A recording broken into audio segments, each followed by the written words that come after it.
9.3, we're going to take a look at some applications in probability. So there are two specific applications we're going to look at in this section. The first one is called odds. So first let's define what we mean by odds, and then we'll talk about maybe places that you've seen this used. So the probability of an event A occurring, and P with the A with the bar on top of it means the probability that an event does not occur. Then the odds in favor of an event are the probability that it occurs divided by the probability that it does not occur. Or you can say probability that it occurs divided by 1 minus the probability it occurs. And then the odds against the event are the reciprocal of that. Flip the fraction upside down. There's another way we sometimes will calculate this, is that instead of looking at the probability the event occurs and the probability that it doesn't, is that we sometimes look at the number of ways that the event occurs and divide it by the number of ways that the event does not occur. Those are equal calculations. They look a little different, but sometimes the second one that I wrote down is actually quicker to find.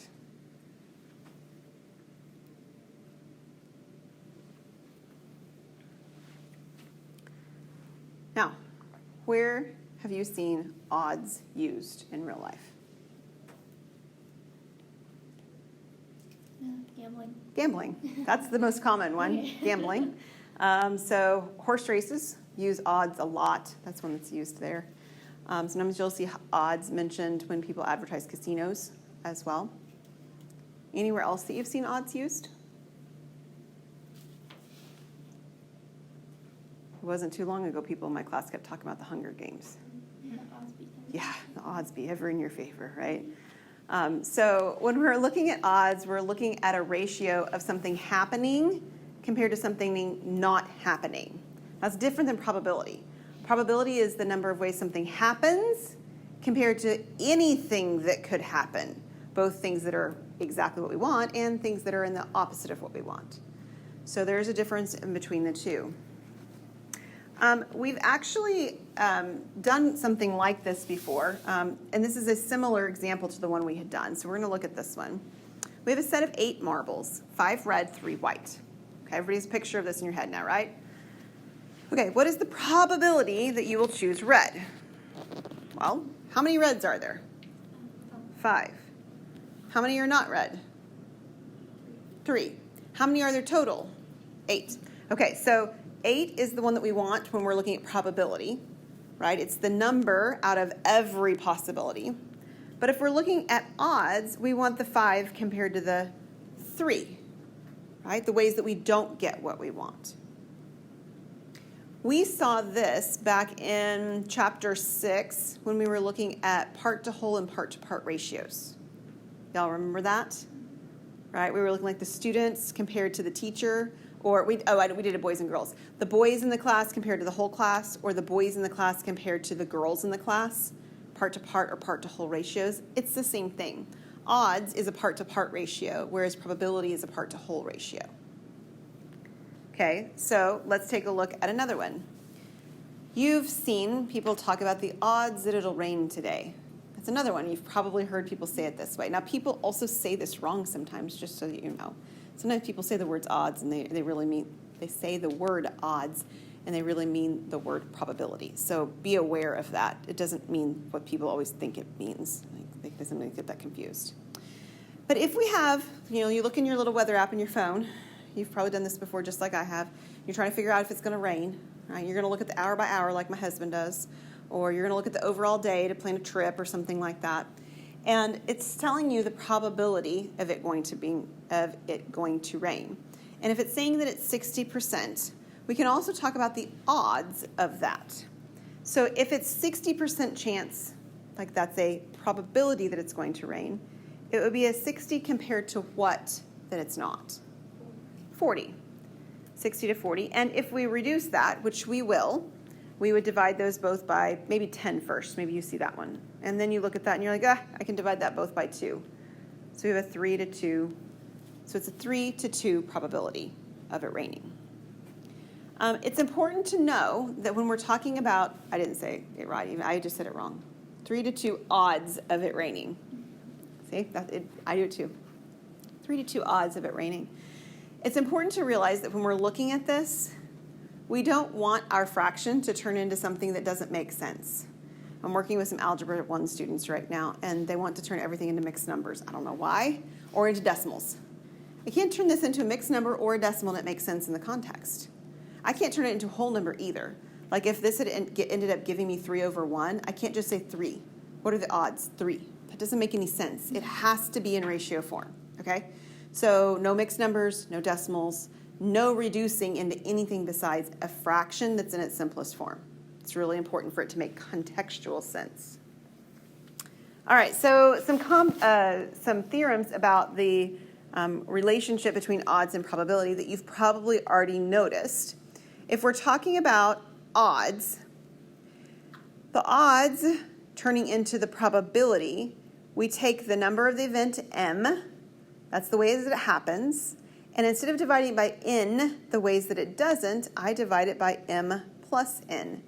M is the ways that it's supposed to happen, n is the ways I don't want it to happen, and I add them together and I get the total. That was my marbles, right? I added the 3 and the 5, and I got the 8. That was the total number of marbles. If you're given the odds against an event, okay, so we haven't talked about that too much except to define it. Against simply means something's not happening. So if the odds against the event are m to n, then it means that n is the ways that it does happen, and now it's in the denominator, right? So if I want the probability, that n actually ends up being in the numerator now, right? That's the ways that we would have this thing to happen, and again, we would divide by the sum. Okay, so we're going to consider the 3-child family. We had done a 2-child family, I think, last time. So we're going to draw out our 3-child family in a tree diagram. So take a moment.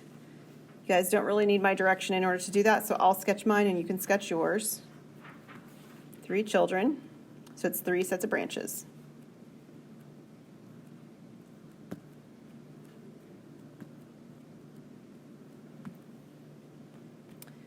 And it's all about boys and girls here, so we're putting B's and G's in all of our diagram.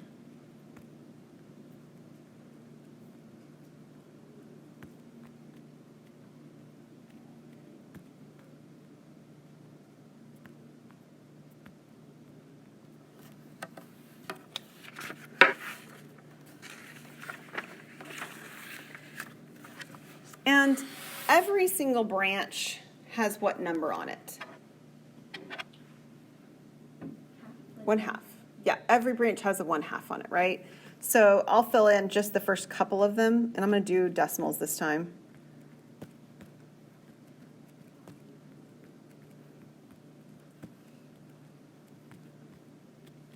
Okay, there's 0.5s everywhere. I won't fill in any more than that.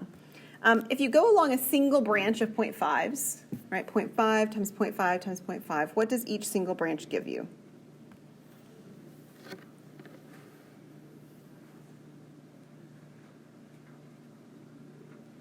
Feel free to grab a calculator if you wish. 0.5 times 0.5 times 0.5. I think Faith got hers out fastest. What do you have, Faith? 0.125. Okay, so each one is 0.125. I'm going to show you 2 ways to do this problem. This is my first way. Okay, everybody good with this without me filling in all the 0.125s? Makes sense? Okay, fantastic. So if you're taking a look at the first question, whoops, there it was, the odds of having all the same gender of children. There's only 2 branches that do that. There's my girls at the bottom, and there's my family of all boys at the top. So if we want the odds that we do have the same gender children, then we take those 2 probabilities, which they're each 0.125, and we add them together.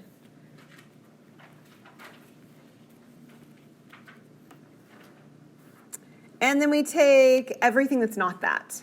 So what is 0.125 plus 0.125? I'm going to come in and fill back that denominator in a minute. It's 0.25. So if there's a 0.25 chance that I have all the same gender, what's the likelihood that I don't? 0.75. So the denominator is 0.75. It's valuable to notice that these 2 are always, when I'm working with probabilities, because these are probabilities now, right? The 0.25 and the 0.75, they always add to 1. So it's easy to get the denominator. Now, I don't really want it written with decimals inside of fractions. That's not good notationally. It's not too bad to change this, though. We can actually multiply by 100 on top and bottom, which gives me 25 over 75. And then what do 25 and 75 both divide by? 25. So you can divide your by your 25 now. And that's not the only way, of course, that you could simplify that, like procedurally. But either way, you end up getting a 1 to 3, right? Okay, let me show you one other way that you can do this. But what I'm going to show you is that it only works here because all my branches have equal probabilities. Okay, so what I'm about to show you is unique to this with that constraint. All my branches are equally likely. Everybody with me on that? You can't just do this in general. They have to be all equally likely. So while this option works, there is a simpler way to do it because we have all equal probabilities. Instead of looking at the probabilities of any of these things happen, just count the branches. How many branches are there that have the same gender of children? All three the same? 2. How many branches don't? 6. Okay. And if you reduce this, right, divide each by 2, you have the same 1/3 probability, 1/3 odds, Okay? But again, it only works because all my branches are equally likely. We couldn't have done this with, say, like our diagram where we were having the men and women go to Hawaii. We couldn't do this at all. We would have to do it from a probability standpoint.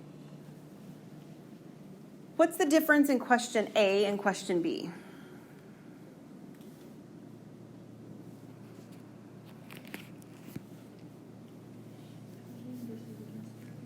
Yeah, this says odds, and this one says odds against. Do you see that? Whenever it's odds against, it means your fraction's flipped upside down of what it is if you were normally doing odds. It means what you want to not happen has to be what's on the top. So it says the odds against having the children of all the same gender. So that's what's going to go in the numerator. So in the numerator, I'll use my simplified version. I'd have my 6. In my denominator, I would have my 2. And this is an example of one where you might be tempted to tell me the answer is 3, but with context in terms of looking at these values, their odds, you can't. It has to be written as 3 to 1. Now, if that bothers you, you can also write it in notation like that, right? 3 to 1 is with a colon in between. That's another option. You don't have to write it in fractional notation. All right, so far so good? All right, we have one other application of probability in this section. It's a very computational one. If you don't have your calculator out, you're going to probably want it out, so go ahead and grab it. This is called expected value. So if you have possible outcomes of an experiment, A1, A2, all the way to AN, each of those having probabilities P1, P2, all the way to Pn, then the expected value is the outcome times the probability of each of those individually. So outcome times probability of event 1, the outcome times the probability of event 2, and so forth. In order for this to make sense, these have to be numerical types of outcomes. So we can't be talking about families with children. That's not a numerical outcome, right? You have to be talking about something that involves numbers. So whether it's, and this is where this is usually applied, is into the gambling world, or into gaming at the very least, right? We're talking about rolling dice. You can even talk about like carnival games, the likelihood of winning in a carnival game. It's not really gambling, but you're definitely wasting your money, right? That's, of course, it, right? But the idea is that there's some kind of an outcome. So let's talk about a die for a moment. Are you familiar with a 6-sided die? It's got the numbers with dots on it, right? Well, each dot is 1, so you've got outcomes that go from 1 to 6. That would be the A1 through A6 values. And you have the probabilities of each of those things happening. If it's a normal standard die, they're each 1/6 probability. If the die were somehow weighted so that it was an unfair die, it might not be equal 1/6 all the time, right? So a game is considered a fair game if the expected value is 0. Okay? You can't run a game at a carnival or a casino and the game be fair. Otherwise, there's nobody to pay the electricity or the guy that's running the booth. Okay, so none of them are fair games. They can't be. It doesn't work out for a business context. But if you're working with something else, you might be looking at something being a fair game. And also, knowing whether or not the game is fair or unfair would help you to, or how unfair maybe it is, would help you to decide whether or not it's worth playing anyway. How likely is it that such and such is going to work instead? So, This gives us a way to calculate. So are you familiar with the game of roulette? Do you know what I'm talking about when I say roulette? A roulette is a giant spinning wheel. Okay? Think like Wheel of Fortune or the spinner on the game Life or something like that. It's a big giant spinning wheel. The spinning wheel has the numbers from 00 up to 36. So the red and black. Reds and blacks, and I think that the 0 and the 00 are greens. They're a different color. They're not the same color as the reds and the blacks. Reds and blacks are the rest of them. So there's lots of ways to bet on a roulette wheel. You can bet on colors.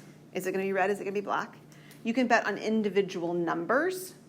So there's different ways to bet on a roulette wheel. Okay, so this is talking about the one way. One way is to bet on a single number. If the ball lands on your number, you receive 35 chips plus the chip you played. So that's a very nice payout, right? If it happens to land on your number, you get 35 times what you paid. And you get your piece back, so you didn't pay anything to play either in that case.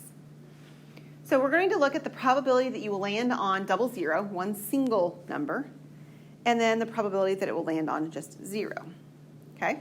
So probabilities first. How many sections or sectors are there around the roulette wheel? 37. Try again. We're close. There's 38. Okay, so there's 36 if you go from 1 to 36. And then you get 2 more with the 0 and the 00. So it's 38, okay? So if there's 38 individual little sections and they're all equal, they are all equal, what's the probability that you will land on 00? 1 out of 38. How about the probability that you will land on 0? Same. It's still 1 out of 38.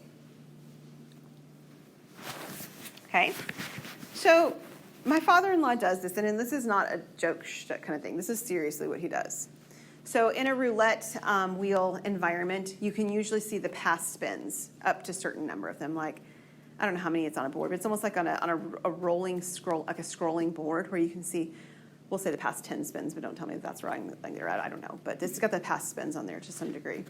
And so what will happen is that if my father-in-law passes a roulette wheel and he does not see that it has landed on 0 or 00 in the recent history on that board, then he'll bet on it. He does this. I'm not joking. Okay? He'll bet on both numbers, which means he would put a chip on one of them and put a chip on another one. Are you with me? So he would say, basically he knows one of them is going to lose guaranteed, and he might be losing both chips, right? But he's guaranteed to lose one chip. So if he bets one chip on each number and the chip is worth $10, what is the expected value of his bet? Okay, so there's really only 2 outcomes here. One outcome is that he wins. Actually, we'll say 3 outcomes. One outcome is that it lands on 0. One outcome is that it lands on 00, and one outcome is that it lands on something else entirely. Are you with me? Okay, so we're going to look at those options. So we actually have 3 options. These are expected values. One option is that it lands on 1. I'm going to write a little bit. Lands on 1, and we want not 1, 0 is what I meant. Lands on 0, and we want times the probability that it lands on 0. Plus, we want the option that it lands on 00, and we want the probability of 00. And then we have the fact that we could land elsewhere.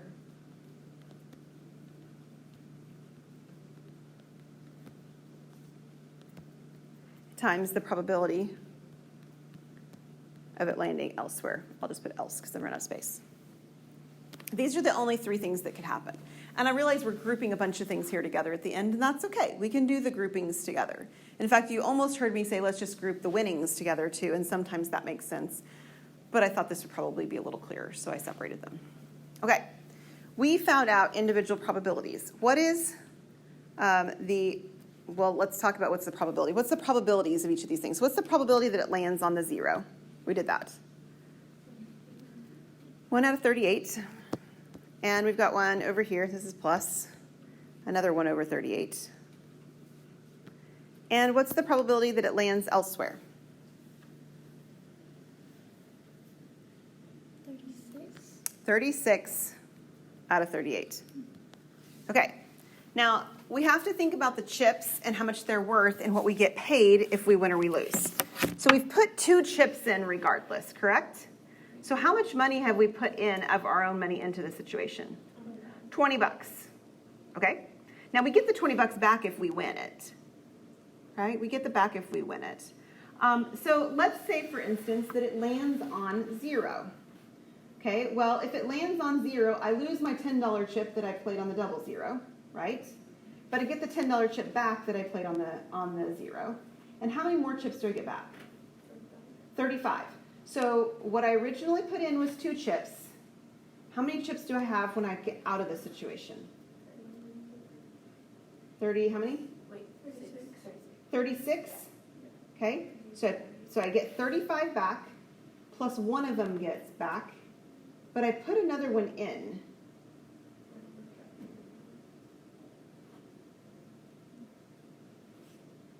Wait for a second here. We want to make sure we get it right. Okay, so when I'm done with this, when I'm done with the play, so think about having this is what my aunt did. She used to say this is what she would do when she would go to a casino. Is she'd have a pocket with money that she was willing to spend, and she'd have a pocket with money that she made, and she never mixed the 2 up, so that she didn't end up spending more than she intended, okay? So she took 2 coins out of this pocket and put it over here, right? And then when they give her the money back, how many did they give her back? 36, right? But she doesn't have 36 coins to her credit because it cost her 2 coins to play. 2 coins went from this pocket back into the system. So she comes out with 34 coins, right? 34. But they're each worth $10. So they're each worth $10 means what? It's $340. So it's $340 that she wins if it lands on 0. And we could do that same argument with the number 00. So it's $340 if it lands on 00. What happens if it lands anywhere else? She's lost everything. How many chips has she lost? 2, or he. This is my father-in-law. 2 chips. And they were each worth $10. So how much is the net change in his wallet?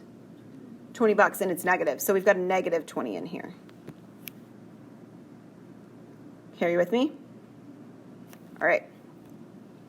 So we do some calculations. So grab a calculator. You're going to multiply 340 times 1 over 38 plus another 340 times 1 over 38. And then negative 20 times 36 over 38. This is a dollar amount when you're done. So it needs 2 decimals of accuracy. And yes, it can. And in fact, it's going to be negative.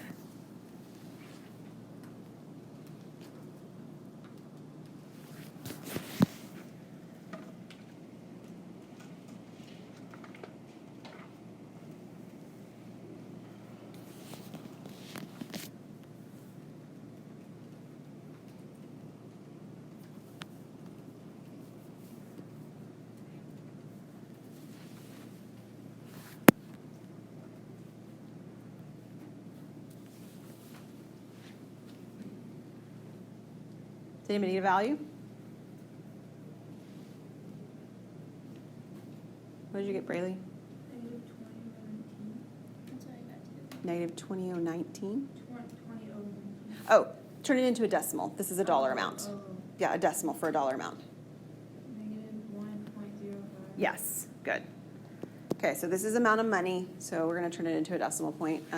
Negative 1.05.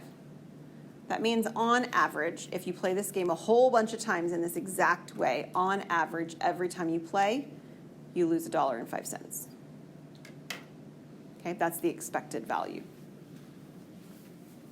Okay, let's do deal or no deal, and then we'll push pause, and I'll finish up the video in a second video, or actually I'll probably just send you on your way and finish up the video so it's all together, and you can watch the last 5 minutes or whatever later, okay? Okay, are you familiar with deal or no deal? Okay, I hope so. They're in a lot of arcades now, too, if you've been to like a Dave & Buster's or something like that recently. In the television show Deal or No Deal, a contestant is down to 2 cases with equal probabilities of being chosen. The cases have $250,000 and $10. If you're the banker and you want to give a reasonable offer to the contestant but not a too lucrative offer, what deal would you offer and why? So you want it to be something that's reasonable but not too much. So there's two possibilities of what could happen. One possibility is that they have the case that's the $250,000 case. What's the probability of that?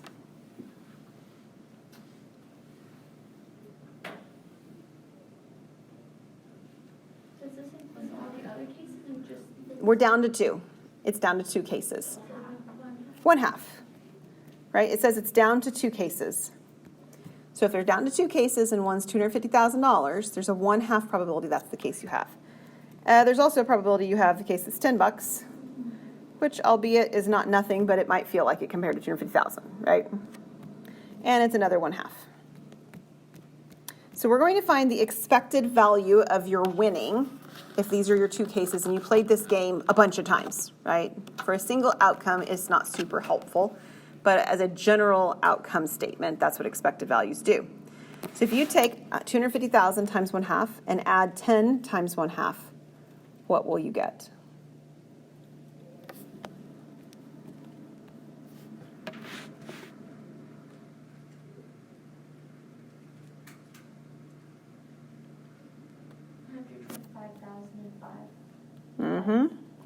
Okay. So I know it's really nice to think about them really calling a banker and somebody really making these decisions, but they're not making any decisions on the phone. Nobody's doing that. They're running an expected value every time. Okay, and this is just down to the two cases. We could do it with the whole, how many cases are there? 25, 26, 20, I think it's 20, it's 20-something case, 20-something cases, 20, we'll say 26. So the whole 26 cases, you could totally run this thing for a whole 26 case count. I mean, that's fine. And then you figure out what we would ask for them to give them as a fair, offer to try to entice them to switch, right? Or not to switch, but to end the game. And so this number tells you what would be absolutely fair. That's what this is telling you, absolutely fair, which means your offer needs to be pretty close to the 125,000. So you'd offer around 125,005, slightly more benefits the contestant and probably convinces them to go for it, right? Benefits the contestant and slightly less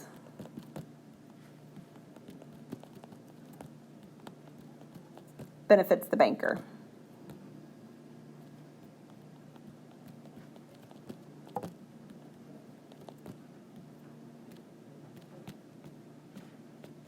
We'll say benefits the bank. But this is how you'd calculate it. And this is exactly what the machine, not a banker, is doing, behind the kind of transparent kind of wall, right thing, right? This is what's going on. All right, our last example number 6. And we're going to take a look at a lottery example. So, get over here. Oh, just a moment. Okay, so in a given lottery, we know that the odds of winning the lottery are 55 million to 1. So the first question is, what is the probability of winning the lottery? Now remember, probability as opposed to odds. They're similar, but not exactly the same. So the probability would be 1 compared to not 55 million, but the 55 million and 1. Okay? Now, if the grand prize is 14 million and the ticket costs $5, is the game fair? Now, you're probably expecting it's not fair. It doesn't kind of make sense that it should be, and you would be right. So there's two probabilities that you have to consider, or two cases. You have one, the case that you win, and the probability that you win. So it's the probability that you win. We'll write it like this. And then you've got the option that you lose times the probability that you lose. Okay, so if you win, it says you win $14 million, but it costs $5 to play, so you don't really win $14 million. You win $13,999,995. And the probability that that happens was what we did in Part A. It's 1 compared to 55 million, 1. Okay? Now, if you lose, what do you lose? Well, you lose the cost of your ticket. That's the negative $5. So, and then what's the probability of you lose? Well, that's 55 million compared to 55 million, 1. Okay? All right, so if you punch on your calculator, do some calculations for that and so forth, you'll actually find that this is a $4.75, but it's negative, right? And since this does not equal 0, that means it's not fair. But we kind of anticipated that going into it, right? So that's not really a surprise to us. Now, many state lotteries actually tell you things like the proceeds are said to benefit education, right? You want to give money to the schools. So if this is the case, and under these conditions, all proceeds benefit education, and 1 million tickets are sold, what is the expected value from the lottery sales? Now, you might say, well, it's negative, but it's negative to the person who bought it. It's positive to the people who sold it. So it's $4.75 on average for every ticket times 1 million tickets that are sold. So this gives you $4,750,000. So you might be like, cool, we got $4 million coming to, education. But that's not really what happened, right? So what really happened is that there are two things going on. One is the option that no one wins. Now, if no one wins, it's not $4.75 per ticket. It's $5. $5 of every ticket, the entire cost went to education. So if you do $5 times your $1 million, this is a $5 million benefit to education. So that's exciting, except that what you're doing is that you're wanting people to lose their money. So you're rooting for people to lose your money so that you can keep it for education, and that doesn't quite feel right. The other option might in some ways be even worse because someone does win. So if someone wins, then you had the $5 million that you took in for selling the 1 million tickets, but you have to pay out $14 million to the winner. And that means that instead of benefiting education by $5 million, the way that it did if people would actually all lose, now you actually have a deficit, right? It's a negative amount that's in that education fund. And you have to find yourself wondering, what happens in that case? Do they take it away from education, or where does it come from? Things to think about.